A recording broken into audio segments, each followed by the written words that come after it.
This conjunction of an immense military establishment and a large arms industry is new in the American experience. Yet we must not fail to comprehend its grave implications. We must guard against the acquisition of unwarranted influence, whether sought or unsought, by the military-industrial complex. Listen to the wind blow, watch the sun rise. This country will do whatever must be done to protect its own security and that of its allies. General, we got a message from Khrushchev which said that he would withdraw these missiles, providing we did not plan to invade Cuba. Now the time has come for this nation to fulfill its promise. So we to say to the world that this is a land of the free, except for the Negroes. A great change is at hand, and our task, our obligation, is to make that revolution, that change, peaceful and constructive for all.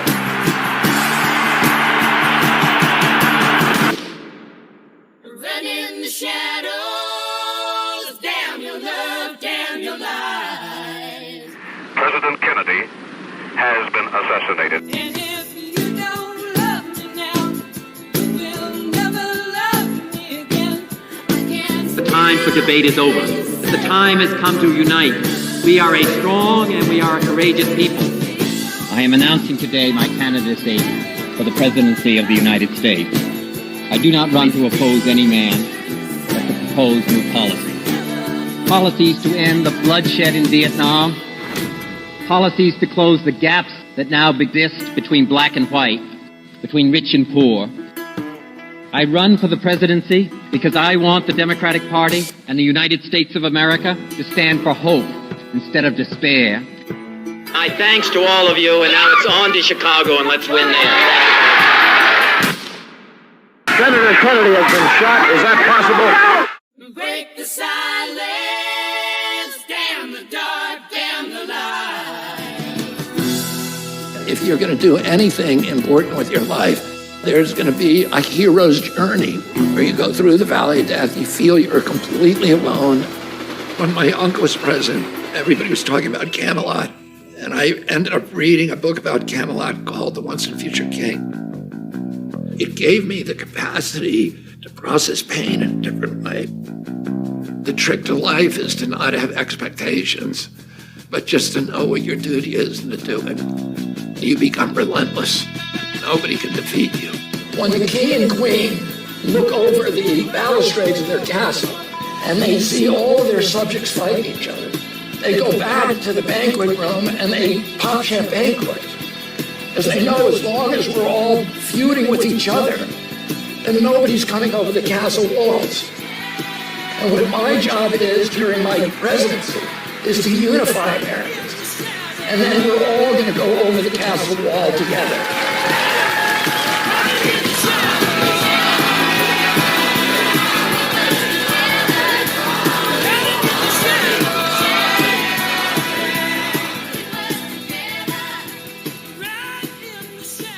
While campuses struggle to get control of their students, at UNC Chapel Hill, they are bringing order back. Students restoring the American flag and singing the national anthem. Protesters began to take down the American flag, and that's when the guys stepped in. Patriotic fraternity brothers stepped in and said, "Not today, Hamas." The group of frat brothers defended the American flag from anti-Israel protesters. I held the Israeli flag, and they held up the American flag while protesters chanted at us, screamed at us. I was told to kill myself about 50 times, called a white supremacist, a fascist. They protected the flag for an hour. They were pelted with bottles and rocks. But they stood strong. I think the most popular college students right now are the ones at UNC. God bless those UNC frat guys for taking down the Palestinian flag and putting up Old Glory. Giving us some hope there that not all college students have gone woke. They should be celebrated for, and what be more rare is their bravery, their willingness to stand up and exhibit that patriotism and protect America. All is not lost. In every corner of America, there are many people that love this country. I'm very proud of these boys and very, very proud that we have parents that are raising good kids like this in our country. I love America. There are still patriots in this country that actually want to fight and would, sacrifice themselves for this flag, this country. It's good to know that there's some patriotic young men out there supporting the flag still out there. Don't bend a knee to these people.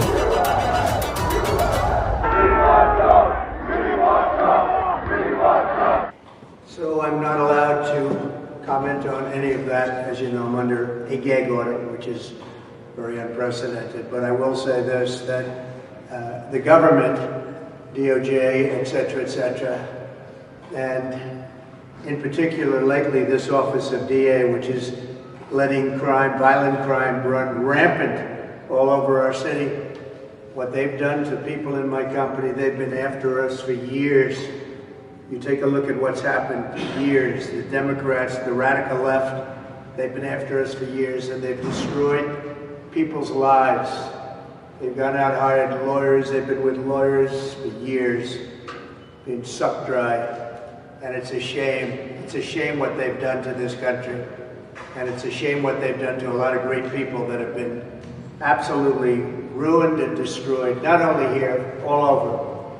These are vicious, radical left lunatics. The DA here is Soros-backed. They shouldn't be wasting time on this. Look what they do to so many people. They're all lawyered up. That's all they do, lawyer up. In the meantime, you can't do anything in the country. The country's going to hell. They have no time. They have no anything left because they're always under siege. It's a terrible thing happening in our country. And hopefully, November 5th, the most important day in the history of our country, in my opinion, that's called Election Day. Hopefully it's going to change because these people are destroying our country, whether at the border, whether the horrible reports that came out today are jobs numbers, with all you hear, whether inflation, which is destroying us, a lousy economy, Afghanistan, allowing Russia to attack Ukraine would have never happened. Then you take October 7th in Israel, that would have never happened. All of these things happening. And all they do is they go after people. They destroy people. And it's a shame. So I just want to wish everybody a very good weekend. I was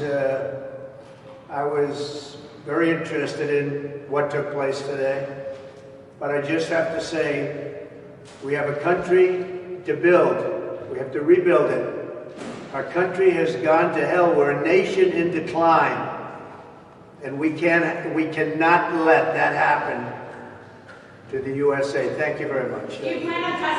Trump's just outside of a fire station after leaving court. He's got pizza for the guys. Former President Trump always promised to deliver, and he did just that today. He handed out pizzas to members of both the New York Fire and Police Departments. This is the same fire station he visited in 2021 to commemorate the 20th anniversary of the 9/11 terror attacks. He also visited the plaque that honors a Green Beret who was awarded the Medal of Honor during Trump's presidency. They all love him because they remember what America was like under Donald Trump.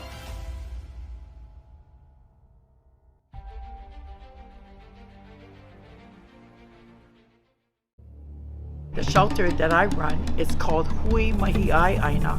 I am the sea shelter, but I call them shelters. So my property is in Waimanalo, on the other side of the island. And we have 75 people, 26 children, 15 senior citizens. The oldest that we have is 90 years old. I love what I do. I care for my people. And that's what Robert Kennedy is. He cares for his people. He loves his people. He wants all the people in the world to become one family, one Ohana. And he will be there for the people. When I heard Kennedy, I said, you must be kidding me. Since when a Kennedy come to Hawaii, to someone's shelter home? I felt like his family was with me because his family is just like my family, a very strong Christian family that loves everyone. He really loved what I was doing, and he loved us, and that's what he wants to do. He wants to take care of the poor, and that's what it's all about. Aloha comes from God. It means love. Love your people and care for them.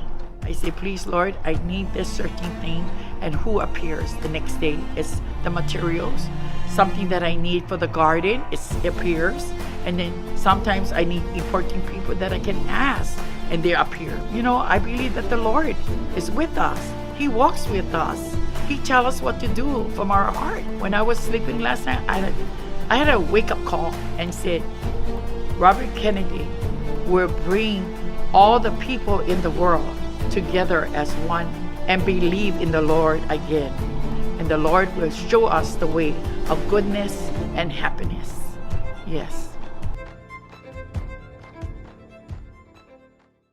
Trump's just outside of a fire station after leaving court. He's got pizza for the guys. Former President Trump always promised to deliver, and he did just that today. He handed out pizzas to members of both the New York Fire and Police Departments. This is the same fire station he visited in 2021 to commemorate the 20th anniversary of the 9/11 terror attacks. He also visited the plaque that honors a Green Beret who was awarded the Medal of Honor during Trump's presidency. They all love him because they remember what America was like under Donald Trump.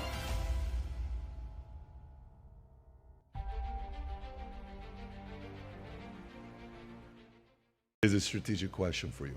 So, let's say, small circle, President Trump is sitting there saying, eventually we're going to have to go through RFK. And we have to figure that out because it's going to be challenging. The last RFK was an RP, right? And you know who RP was? Yeah. Ross Perot, right? And he had 19.5%, 21%, whatever the number was. And in George Bush Sr.'s documentary that was done, it's a great documentary, you got to watch it. The last 2 minutes of the documentary, the guy interviewing him asks a question about Ross Perot. It's the only thing he didn't want to answer. He got upset and walked away. I don't know if you've ever seen it. I Highly haven't. recommend you watch it. Yeah. I think it's actually a very good documentary for you to watch to see exactly what happened with them, because I think that time's going to come as well.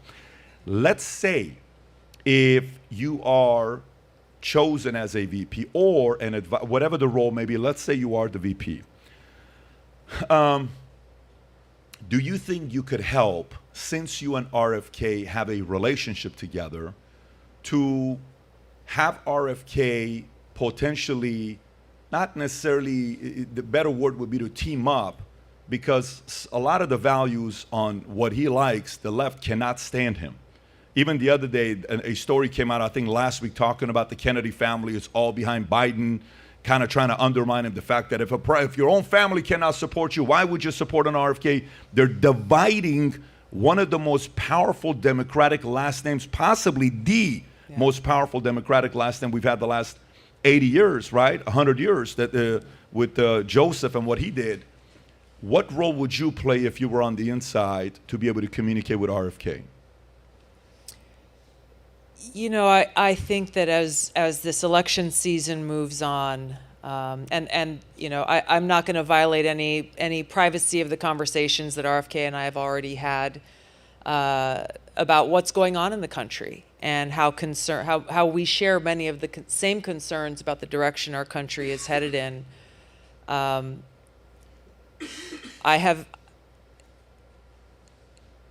If it gets to that point where it appears that RFK's candidacy would help return Joe Biden to the White House, my hope would be that he would recognize that and shift course to make sure that that doesn't happen. And you think you have enough of a relationship or influence for him to consider that? We are good friends, but as you know, he is his own person. Right. So just like every one of us, you know, I have made a choice in my heart about what is at stake in this election. And as you'll see in the book, For Love of Country, this is what's motivating me. I'm going to be on the road for the rest of the year until the election is done. I'm not getting back to, I was home a few weeks ago and my mom asked when I was coming back, and I said not until November 6th, because if I can have any impact and influence in sounding the alarm bells to those undecideds, to those disenfranchised Democrats, to those independents who may feel in their heart that things aren't right, but don't have, you know, the intellectual ammunition or the facts or the resources or those shared experiences to help make that decision for them. I'm going to put everything that I have into this election.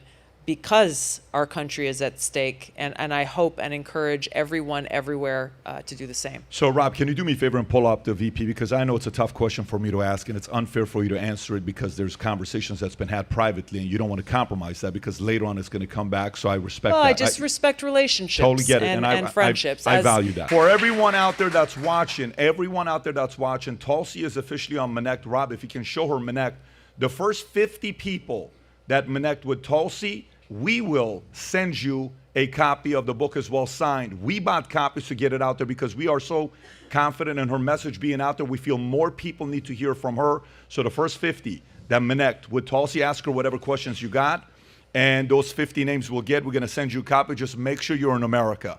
If you're anywhere else outside of America, we're not shipping to you. If you're not in America, don't do the Minect. Only in America we'll ship the copy to your first 50 states. Thank you for that. So if you like this clip and you want to watch another one, click right here. And if you want to watch the entire podcast, click right here. While campuses struggle to get control of their students, at UNC Chapel Hill, they are bringing order back. Students restoring the American flag and singing the national anthem.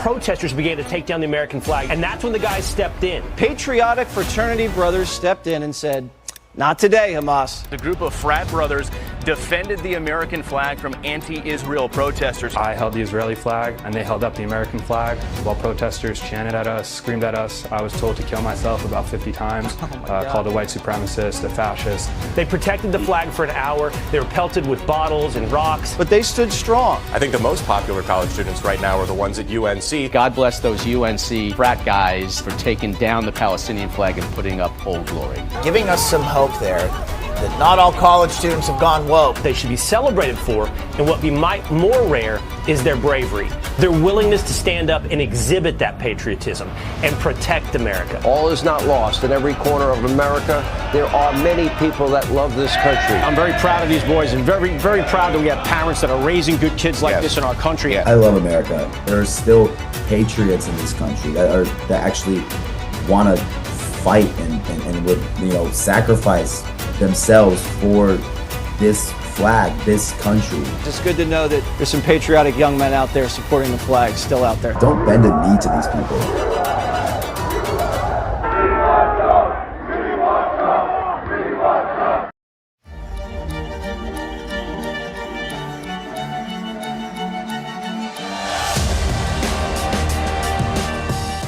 Good morning and welcome to Rising. We've got a great show for you today. Thanks for joining us on a Monday morning. Today I am doing the show with Jessica Burbank. Great to see you, Jessica. It's always good to be on with you, Robbie. And we appreciate you getting up very early because you're on West Coast time right now, so that was very kind of you. Yes, San Francisco today, but I'll be in D.C. this week, so that's exciting. We're looking forward to seeing you. All right, let's talk about what we're getting into here as we inch closer and closer to the presidential election. President Joe Biden still trailing former President Donald Trump in the polls. A new ABC News Ipsos poll found that Trump is at 46% support, Biden 44%. That's without the percentage of the electorate who say they will not vote. A five-way matchup on a poll through Langer Research Associates finds 42% of support for Trump, 40% for Biden, and then 12% for Robert F. Kennedy Jr., 2% for Cornel West, and 1% for Jill Stein. Democratic groups are coming for RFK Jr. as he continues to pose a challenge to President Biden. Biden's allies are considering running a negative ad campaign against Kennedy that would likely be led by Future Forward, a pro-Biden super PAC. So far, Democratic super PAC Clear Choice has spent $30,000 on digital ads attacking Kennedy. Trump also took digs at RFK Jr. When asked last week if he would debate Kennedy, Trump said, quote, "I don't know anything about him. He is not a serious candidate." Robbie, what do you make of all this dismissiveness? I think running attack ads might make him more popular. I think we're in a political landscape where Joe Biden not liking someone makes him more popular. I could see that happening, but I don't think he's someone to dismiss seeing how this polling looks. Not at all. And of course, Trump says, who is he? Who even is this guy? I don't know who he is. But there have been rumors, and RFK Jr.'s campaign has said that Trump, through intermediaries, actually offered him the vice presidential slot. So either now that's just a rumor. That might be not true. Obviously, if it is true, then Donald Trump's line here that he doesn't even really know who RFK Jr. is was a little bit of a rhetorical flourish at best. But I think it goes to show the threat that both major candidates feel from RFK Jr. I think Trump world has caught on to the fact that a lot of their voters actually like RFK Jr. as well, or perhaps even better, given that the one thing Trump is vulnerable on from the right is actually his handling of COVID from very conservative people.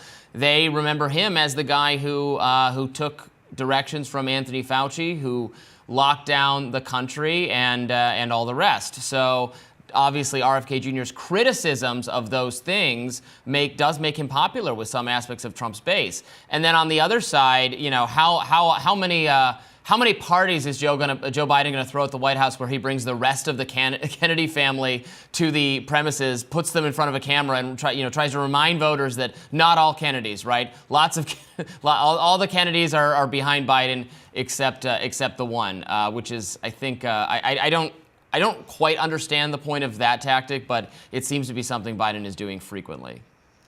I think the one thing RFK Jr. really has right now is an issue that I didn't realize was on the forefront of a lot of Americans' minds until recently.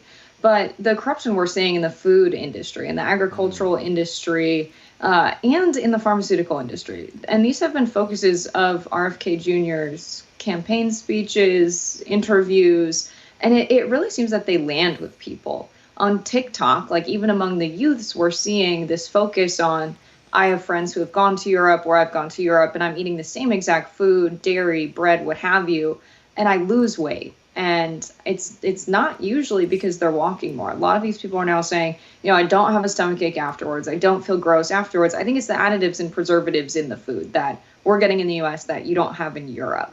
And to focus your campaign on the kind of corruption that impacts people directly every single day has been, I think, a really smart move for RFK. We're not seeing him have the labor focus that Biden has had. And I really think that's where he falls short of capturing more of the left vote. But in this poll, I mean, we're seeing, 42 Trump, 40 Biden, and RFK Jr. is polling votes from both of them at about 12. And so you begin to wonder, is he making an impact there, pulling votes away from Biden? Speaking about this anti-corruption, is he pulling votes from Trump as well? And what would his campaign look like if, instead of bundling with very wealthy donors, which the voters are sick of seeing, everyday people are sick of seeing the elites running the political process in the United States. And I think if he wasn't in that scene, he may have not had the money to get where he is today, but I think he would have captured more votes if he had a bit more of a labor focus from the Democrats. It's a bit tricky. He's obviously, he's not a political outsider. He's part of one of the most famous political families in all of American history. His father ran for office, was in government. His uncle was the president, and so on. That said, he's never held higher office himself, and he is outside the major party system at this point, clearly drawing some level of support from both Republicans and from Democrats and from disaffected people who I think who might not be voting at all, who wouldn't, this presumption that, well, if he would get out of the race, then Trump could have all those votes or Biden could have all those votes. Well, there are people who would just not vote, who are drawn to a candidacy for the reasons you're mentioning, for someone who has a critique of the system and has had for a long time. And I don't agree with all of his policy solutions on those fronts, but he is someone who has been raising these issues forever, and that used to allow him to be in good standing with at least the Democratic Party, with at least Democrats, and no more. And I think that's very telling. But in other news, New York Times executive editor Joe Kahn says that his paper is, quote, not a safe space. In an interview with Semaphore, Kahn expressed frustration with the White House's criticism of the New York Times, implying that Team Biden seems to think it's the Times' job to help Biden get re-elected. Khan rejected that notion, said rejected the notion that the Times should be an instrument of the Biden campaign. His comments enraged some liberals on X. I don't know if you've seen any of this, Jessica, just like people have been sharing this over and over again, saying, well, he's asleep at the wheel to the threat of democracy stuff. How could you not want to just cover that constantly? Because in the interview, Khan is saying, well, like, if you poll people on the issues they care most about, they care about the economy, they care about immigration, they care about some of these, they clearly care about democracy in these, very abstract terms we're discussing them. But if that's not, we can't only talk about that when people do care about other things. It's not my job to convince our readers that you have to support Biden in order to save democracy. And I was actually surprised by the number of prominent people saying, no, that's exactly what the New York Times should be doing. It's crazy. Yeah, it wouldn't be accurate reporting if that's what they were doing, if they were saying the Biden administration is saving democracy. This idea that we have to pick a candidate from the two-party system is exactly, I think, what RFK Jr. and Trump refer to when they say they're outsiders. It's like, yes, you're not embraced as a darling of the Republican establishment or Democrat establishment, but that doesn't make you an outsider to the ruling class of the United States, especially someone with the last name of Kennedy, especially someone with a real estate dynasty like Donald Trump. And I think it's almost like people are realizing that the New York Times has been a stenographer for the establishment, for the Uniparty for so long. And that doesn't mean that there's not going to be opinion pieces and even pieces that make the front page of the New York Times that are critical of what the Biden administration is doing. Their loyalty is not to the Uniparty. It's not to the darling of the Democratic Party, the president now, who seems to embrace the same neoliberal agenda as the New York Times. But the New York Times has persisted beyond both administrations, whether Republican or Democratic. And they have a very clear agenda of protecting American capital. That's their readers. Their readers want to see that the stock market remains steady. We see steady growth in the economy. They want to make sure that the United States prioritizes U.S. hegemony and the United States position. And that means sometimes criticizing Biden, even if only to make their viewers believe on the conservative side that they're pretty even-keeled. The New York Times has its own political agenda independent of Biden, and it's one that embraces the neoliberal agenda. And some people have confused that for meaning making sure Biden stays in office, when that's not really what that means. And that's a hard thing for a lot of people to stomach. Indeed. Well, we'll continue to follow that, and we'll be back with more Rising in just a minute.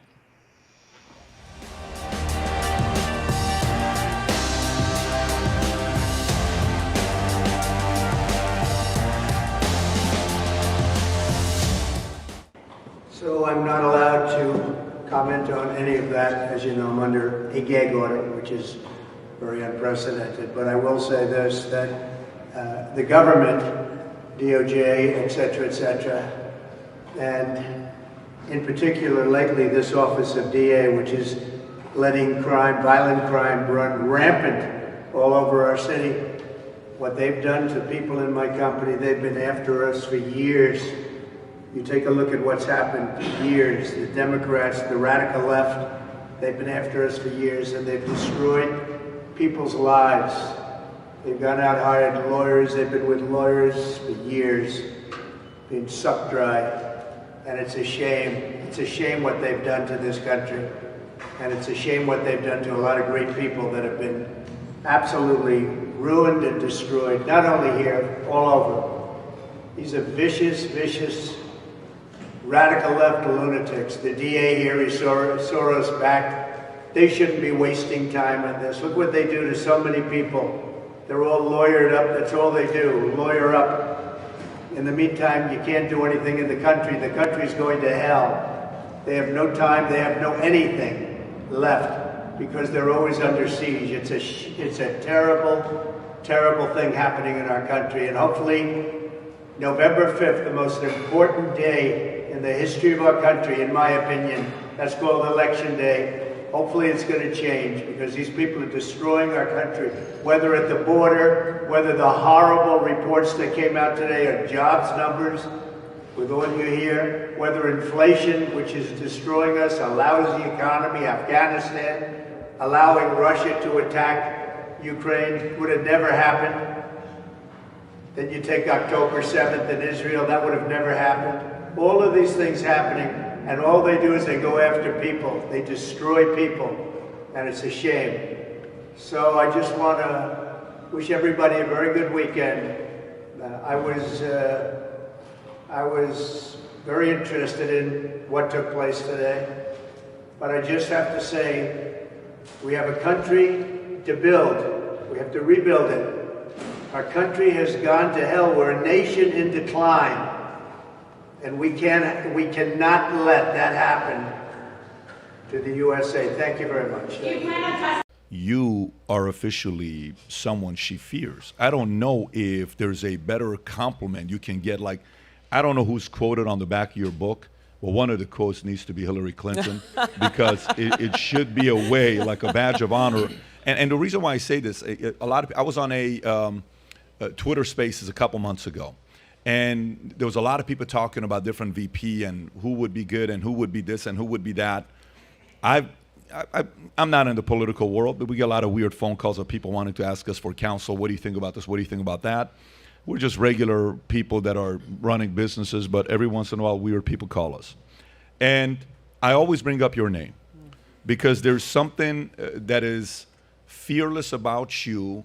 I love when someone knows how to rattle other people on the other side. And in boxing, you know, we just had a very big fight, which was who? Ryan Garcia against Devin Haney. I don't know if you watch it or not. Ryan fooled the world, right? He literally trolled the world, and he said it. I trolled you guys, and I won, right?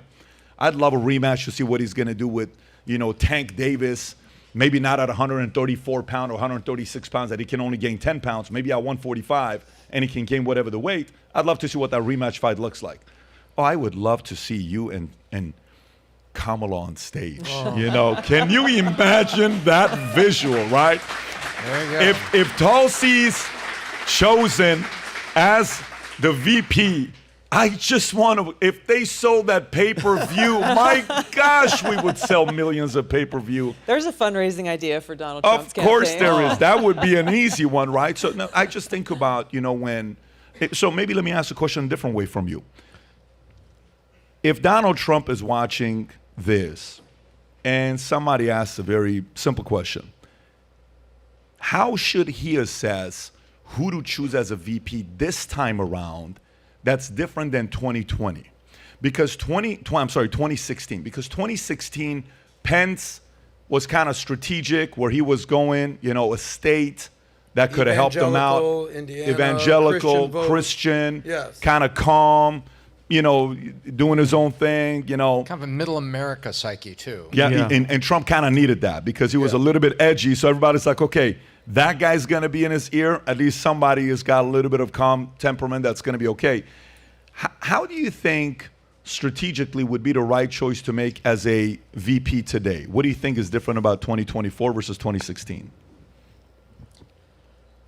Well, first of all, I think it's important, and I get concerned every time I meet people as I travel who say, yeah, Trump's going to win this election. It's in the bag. It's a done deal.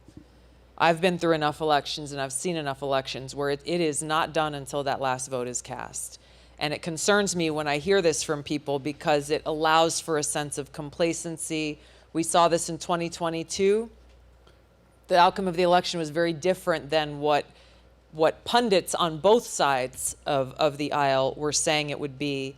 And I think, and I talked to different campaign operatives. They said, well, gosh, there were 25,000 people in the state of Georgia, or 50,000 people that we expected to show up that just didn't show up and vote. So winning elections is about winning support. For President Trump or anyone running for president, frankly, you want to be able to bring people in to support you who may not already be there. And so that I think is probably one of the criteria that he's looking at, or that he should be looking at, is he's already got a huge following and a huge base of support that's very, very loyal. How do you bring over, there was a Gallup poll that came out recently, a week or two ago, that showed 43% of voting Americans are unaffiliated with either party. 43%. So Wow. that's a huge group of people who Maybe they're undecided, maybe they're decided, who knows? But they are not already locked in from a partisan standpoint. There's a huge number of people like Bob Bartels, the video of the union leader we just saw, people who may already be in that pocket of identified Democrat voters, but they're saying no. The Democratic Party has forced us to look elsewhere. I can't in good conscience vote for a Biden-Harris administration. So there's a lot of folks out there, people who may have walked a similar path that I have, a similar path that Adam has walked, who maybe identified as Democrats for a really long time, but have gotten to a point where it's just like they have gone crazy. Those are the kinds of people that I don't want to say up for grabs because it sounds very transactional, but who are looking for the right answer in how they want to cast their vote. That's number one. And then number two is it's critical that President Trump have someone by his side who has a backbone and courage and ready to take on the fight of our frickin' lives in Washington to root out the rot and corruption that is so deeply entrenched in every part of our federal government. By the way, couple things, and Adam, I'm going to come to you. Adam also identifies as a 25-year-old white male, but that's a very different story. A lot of people can vouch for that. But so, no matter what happens, he kind of feels like he's aging backwards. But Rob, can you please play the clip of maybe a highlight reel, just to kind of remind some of you guys. Sometimes with social media, we have a short memory. Here's Tulsi body slamming Kamala. Go for it. I love this. Now, Senator Harris says she's proud of her record as a prosecutor and that she'll be a prosecutor president, but I'm deeply concerned about this record. There are too many examples to cite, but she put over 1,500 people in jail for marijuana violations and then laughed about it when she was asked if she ever smoked marijuana. She blocked evidence. She blocked evidence that would have freed an innocent man from death row until the courts forced her to do so. She kept people in prison beyond their sentences to use them as cheap labor for the state of California. And she fought to keep cash bail system in place that impacts poor people in the worst kind of way. Thank you, Congresswoman. Oh, it's just a beautiful moment. It's like highlight. Da-na-na, da-na-na. Tonight, Tulsi Gabbard body slammed Kamala Harris in the debate stage. Go ahead, Adam. Well, right there with you, Tulsi. I firmly believe there's a lot of independents or even Democrats who in 2016 or in 2020, there was a 0% chance they were going to vote for Donald Trump.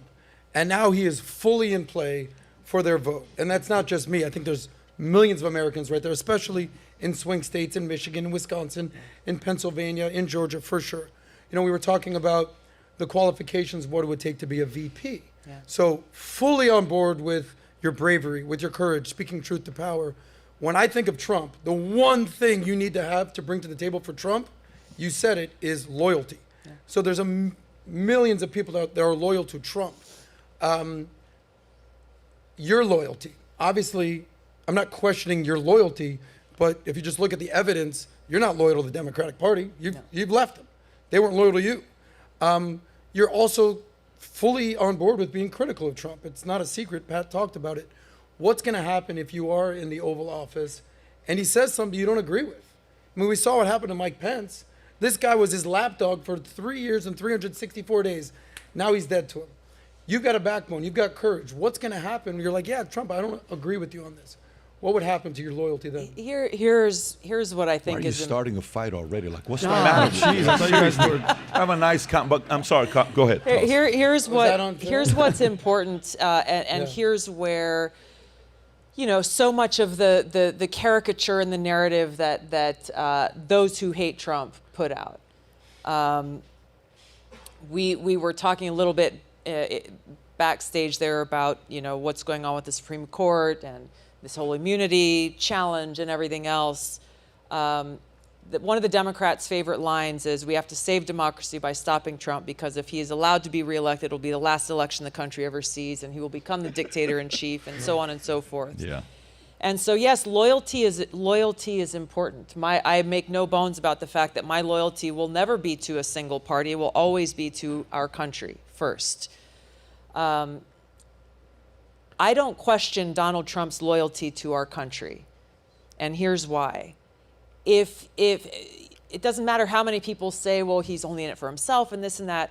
The guy has been, 92 or 97 felony charges now. He's being held up in a court of law. He is, his bank account is being cleaned out by all of these various charges and rulings that are coming through. The guy is losing money. He is being attacked relentlessly. He has the Department of Justice being weaponized against him. You look at all these things that he's going through. One of the court cases he has now was only picked up again after he announced he was running. Previously, they had looked at the charges and said, yeah, there's nothing here. We're not going to pursue this. Why would a guy like him put himself through that if not motivated by a desire to serve our country and to save our country from the Biden-Harris administration, the Democrat elite, who are actually destroying it? They are actually taking away our freedom. They are actually going after our kids. They are taking parents' rights away from them. They are making our country less secure through open borders. We can go down the laundry list of very, very serious challenges. These aren't Democrat or Republican problems. There are problems that affect every one of us. So, if I were in a position, if Donald Trump said, hey, here's what I think we should do, what do you think? And if I did not feel it was the right thing for the country, I would absolutely tell him so and respect the office that he holds. But I'm not chasing any titles. I'm not chasing any jobs. I'm chasing the opportunity to be in the most impactful position to save our country, because there is nothing short of our future and our freedom that is at stake in this election. For everyone out there that's watching, Tulsi is officially on Minect. Rob, if you can show her Minect, the first 50 people that Minect with Tulsi, we will send you a copy of the book as well signed. We bought copies to get it out there because we are so confident in her message being out there. We feel more people need to hear from her. So the first 50 that Minect with Tulsi, ask her whatever questions you got, and those 50 names we're going to send you a copy. Just make sure you're in America. If you're anywhere else outside of America, we're not shipping to you. If you're not in America, don't do the Minect. Only in America will ship the copy to your first 50 states. Thank you for that. So if you like this clip and you want to watch another one, click right here. And if you want to watch the entire podcast, click right here.